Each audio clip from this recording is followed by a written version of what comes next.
Le syndrome de l'imposteur. Il apparaît lorsque vous avez la perception que ce qu'on attend de vous est supérieur à vos capacités. Dans ses formes les plus graves, ce sentiment peut conduire au perfectionnisme, peur de l'échec, anxiété, doute et même perte de confiance en vous. Une personne m'a dit « Mon syndrome de l'imposteur se manifeste par le fait que s'il y a un risque d'échec, je m'auto-sabote et je n'essaye même pas. » C'est un problème parce que votre peur de l'échec est le principal obstacle qui vous empêche de réaliser vos rêves. Alors, si vous voulez vous débarrasser de votre syndrome de l'imposteur, regardez cette vidéo. Nouvelle journée au Mexique. On va aller voir Finou. Hola Finou. Hola, Comment allez-vous? Ça va Finou? Ça dit quoi? Ça bosse? Bah toujours hein. Les gens ils pensent que parce qu'on habite au Mexique, on est toujours à la plage. Faux! Aujourd'hui, je vais parler du syndrome de l'imposteur. C'est un sujet que 99,9% de nos clients ressentent. Toi, t'as déjà ressenti le syndrome de l'imposteur? Bah oui. Toi non? Bah oui. Mais je fais genre.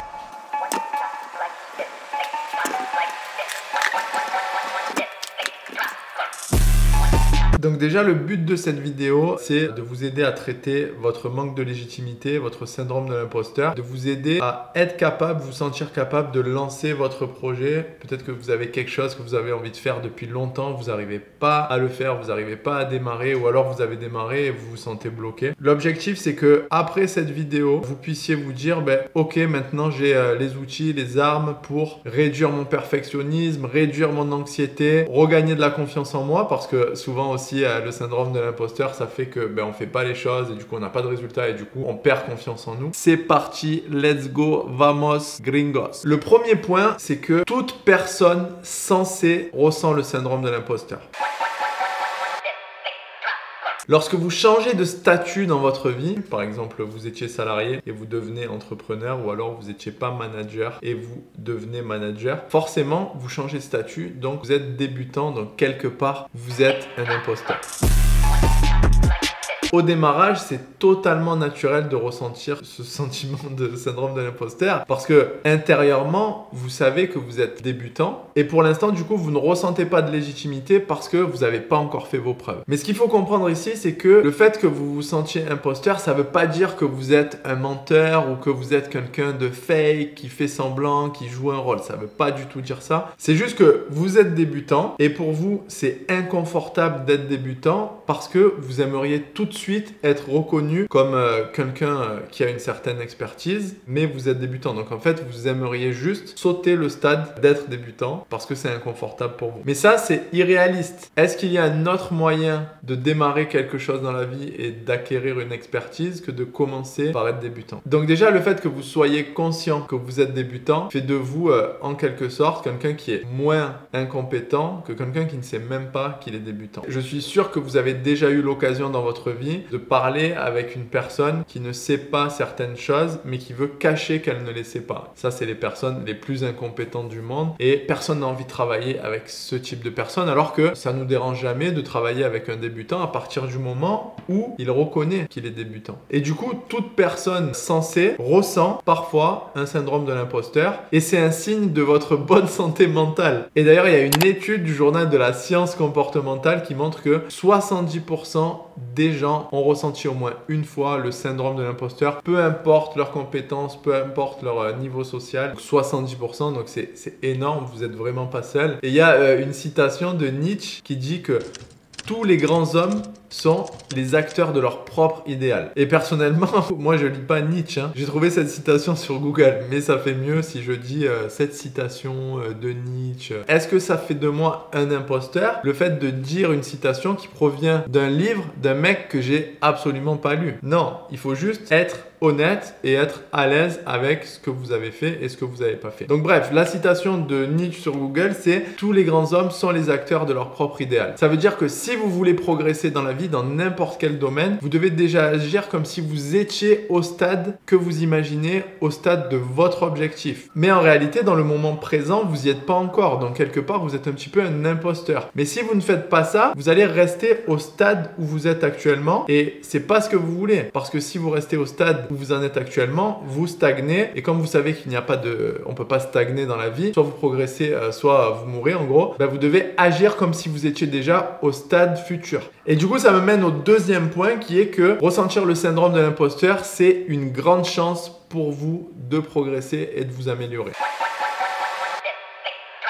Parce que juste le fait de ressentir ce syndrome de l'imposteur, ça vous donne envie de ne pas continuer à le ressentir. Et la clé, c'est de se dire, ok, j'ai ce syndrome de l'imposteur, mais je vais agir quand même. Et plus je vais agir, plus je vais avoir des résultats. Et plus je vais avoir des résultats, moins je vais ressentir ce syndrome de l'imposteur. Et c'est pour ça que des fois, j'aime pas trop les messages du développement personnel qui essayent de vous caresser dans le sens du poil en vous disant, non, vous n'êtes pas un imposteur, blablabla. Bla, bla. Parce qu'au fond de vous, vous savez la vérité et du coup, ça vous aide pas forcément. Pour prendre un exemple concret, nous, on aide les personnes qui veulent se lancer à leur compte ou qui sont déjà lancées à leur compte et qui veulent monétiser une expertise qu'ils ont, créer un programme d'accompagnement, créer leur activité de coaching. On les aide à créer un programme d'accompagnement premium, c'est-à-dire un programme qui va être à minimum 1500 € et qui va apporter une vraie transformation dans la vie de leurs clients. Si vous voulez en savoir plus, il y aura un lien dans la description. Mais ce qu'on remarque, c'est que pour certaines personnes qui sont débutantes, elles disent « Waouh, 1500 €, c'est énorme, je pourrais jamais faire ça. Comment ça peut marcher pour moi ?» Et moi, en fait, ce que je leur dis, c'est que si tu penses que c'est beaucoup, c'est que pour l'instant, c'est probablement beaucoup, en fait. Tu vas pas forcément y arriver tout de suite dans le sens où c'est un process. Et si toi, tu crois pas, personne ne va y croire. Ce que je leur demande, c'est quel prix te paraît juste à toi? Et ça peut arriver que si la personne est vraiment débutante, elle va dire « Moi, je suis pas sûr d'avoir la légitimité de facturer quoi que ce soit, mais j'aimerais quand même facturer un prix parce que il faut bien que je vive et je sais que je le mérite un peu. » Tu vois, souvent, c'est des personnes qui n'ont pas forcément confiance en elles. Donc, en gros, ce que je leur dis, c'est sois totalement authentique et honnête avec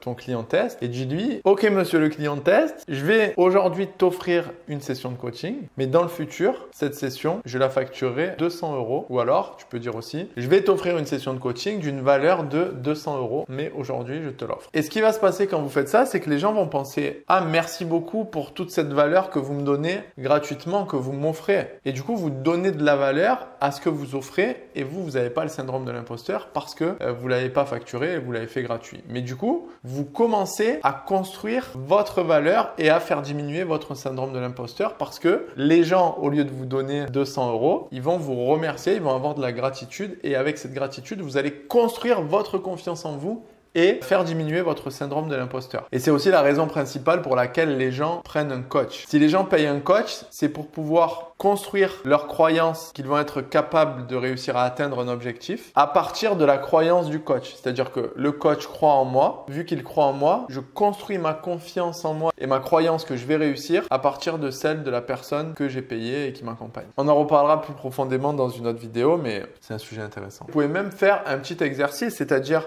faites une liste, vous, de toutes les raisons pour lesquelles vous ne vous sentez pas légitime. Et une fois que vous avez fait ça, vous allez prendre la raison principale et vous allez écrire en quoi cette raison peut être un avantage pour les personnes avec lesquelles je vais travailler. Et vous allez en lister plusieurs. Et donc, par exemple, si la raison pour laquelle vous ne vous sentez pas légitime, c'est que vous êtes débutant, en quoi ça peut être un avantage pour les personnes avec qui vous allez travailler. À vous de voir. Mais moi, j'en ai plein qui me viennent en tête parce que vous avez une vision différente de ce qui se fait sur le marché, par exemple. Parce que du coup, vous allez avoir plus de temps pour vous occuper de la personne puisque vous avez moins de clients. Vous allez être plus impliqué et il y en a plein. Ok, donc c'est à vous de trouver les vôtres. Un autre point, c'est que tu ne t'aides pas toi-même. Lorsque vous expliquez quelque chose à quelqu'un, que vous enseignez quelque chose à quelqu'un, c'est évident pour vous puisque vous êtes en train de l'expliquer. À cause de ça, vous ne vous rendez pas compte que ce qui est évident pour vous peut être incroyable pour les autres. Je prends un exemple. Si vous crevez un pneu dans la nuit et que vous ne savez pas changer une roue, par exemple, moi, je ne sais pas changer une roue. Je pourrais réussir à changer une roue, mais franchement, il faudrait que je regarde un tuto sur YouTube.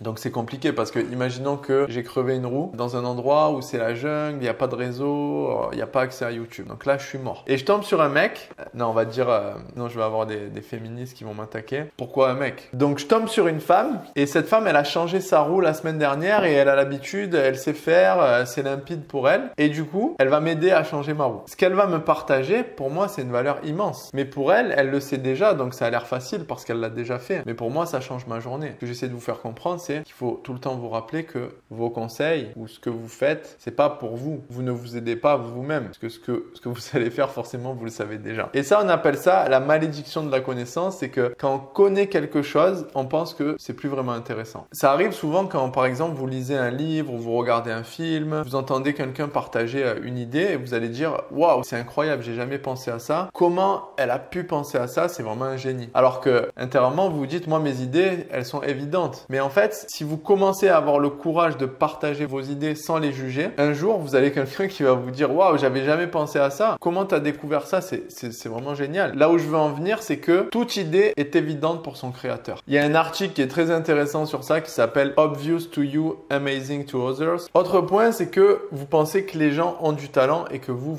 n'en avez pas.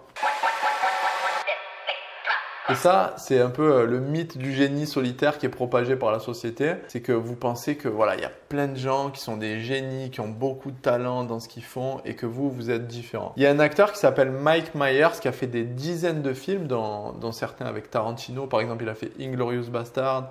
C'est aussi le mec, je crois, qui fait Austin Powers. Il a dit « À tout moment, j'attends que la police du talent m'arrête et me mette en prison parce qu'elle découvre que je suis un imposteur et que j'ai pas vraiment de talent. » Et pourquoi les personnes pensent de cette manière? Parce que vous vous connaissez intérieurement, mais par contre, les autres, vous les voyez de l'extérieur. Donc, vous comparez ce que vous êtes intérieurement à ce que sont les autres extérieurement. Et ça, c'est une comparaison qui est extrêmement injuste parce qu'il faudrait comparer les intérieurs ou les extérieurs, mais le monde, c'est pas ce qu'il vous montre et du coup, vous faites cette comparaison naturellement et ça vous dessert et vous vous dites j'ai pas de talent, je suis un imposteur, blablabla et tout ce qui va avec. L'autre chose que se disent parfois les gens qui manquent de légitimité, c'est de se dire oui, mais ce que je partage, par exemple, je l'ai pas inventé. Donc ils se sentent illégitimes parce qu'ils ont vu l'information quelque part, par exemple. Et la chose que vous devez comprendre ici, c'est que aujourd'hui, quasiment personne n'invente plus rien dans ce monde. Parce que toutes les innovations d'aujourd'hui sont des empilements d'idées fondamentales. On a les 3 couleurs primaires et à partir de ces couleurs, il y a une infinité de nuances et donc une infinité de couleurs. Et c'est pareil pour les idées. Toutes les idées fondamentales, elles ont déjà été exprimées par les philosophes grecs, les romains, les gens qui arrivent avec des nouvelles idées, c'est qu'ils vont combiner des idées fondamentales. Et en plus, c'est pas parce que vous n'inventez pas quelque chose que vous ne pouvez pas donner de la valeur aux gens. Ça, c'est décorrélé. Vous n'avez pas besoin d'inventer pour donner de la valeur. Il y a par exemple une grande valeur dans le transfert d'informations. Et donc, vous pouvez vous décomplexer par rapport à ça et vous dire que vous n'avez pas besoin d'inventer la poudre pour avoir quelque chose à partager et que ça ait de la valeur pour les gens à qui vous les partagez. Il y a un effet qu'on appelle le spotlight effect ou l'effet du projecteur. Quand vous faites quelque chose, vous avez l'impression que vous avez un projecteur sur vous. Vous avez l'impression que tout le monde vous regarde, mais en fait, personne ne vous regarde. Quand vous êtes en boîte de nuit, par exemple, et que vous ne savez pas danser, mais c'est le moment d'aller danser, et vous avez l'impression que tout le monde vous regarde parce que vous ne savez pas danser, et que les gens sont en train de se dire « Waouh, cette personne, elle ne sait pas bien danser, elle n'est pas en rythme, etc. » Mais en fait, personne ne vous regarde et chacun est préoccupé par son propre problème. Pour chaque personne, son projecteur, il est sur lui-même. Vous êtes en train de danser à contre-temps, en vous inquiétant que tout le monde vous regarde et la fille à côté de vous, elle est en train de s'inquiéter que le mec qui lui plaît la regarde et le DJ, il est en train de s'inquiéter que les gens vont aimer son mix et ses musiques et ainsi de suite. Donc en fait, il y a absolument personne qui vous regarde et tout le monde s'en fout que vous dansiez bien ou mal. Et donc ce qu'il faut se rendre compte, c'est que la plupart du temps, vous êtes le pire juge de vous-même parce que personne ne vous juge. Et le plus tôt vous réalisez ça, le plus tôt vous allez vous permettre d'avancer et d'être imparfait, d'avancer dans l'imperfection parce que la perfection n'existe pas et il n'y a que l'action dans l'imperfection qui donne des résultats. Et l'autre point que je voulais traiter, c'est pour les personnes qui disent « Oui, mais moi, je pars de zéro ». Je pars de zéro, ça veut absolument rien dire. Ça veut dire quoi si on y réfléchit? Je pars de zéro. Ça veut dire que tu viens de naître il y a 2 minutes. Je comprends pas le projet. Tu comptes ressusciter.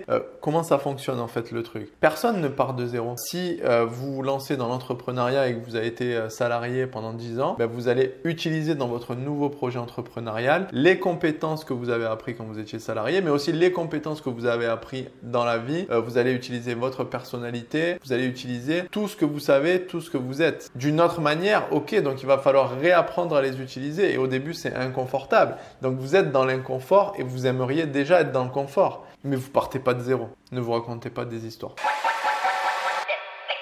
Aussi, si vous voulez aller plus loin et lancer votre activité d'accompagnement et atteindre la liberté financière sur Internet en partageant votre expertise avec les autres et en transformant la vie des gens, vous avez un lien en description avec un masterclass offert qui va vous donner beaucoup de valeur. Donc, je vous laisse aller le découvrir. En attendant, n'oubliez pas de mettre un like si vous aimez cette vidéo, vous abonner à la chaîne et me poser des questions en commentaire. Je serai ravi de les lire et d'y répondre.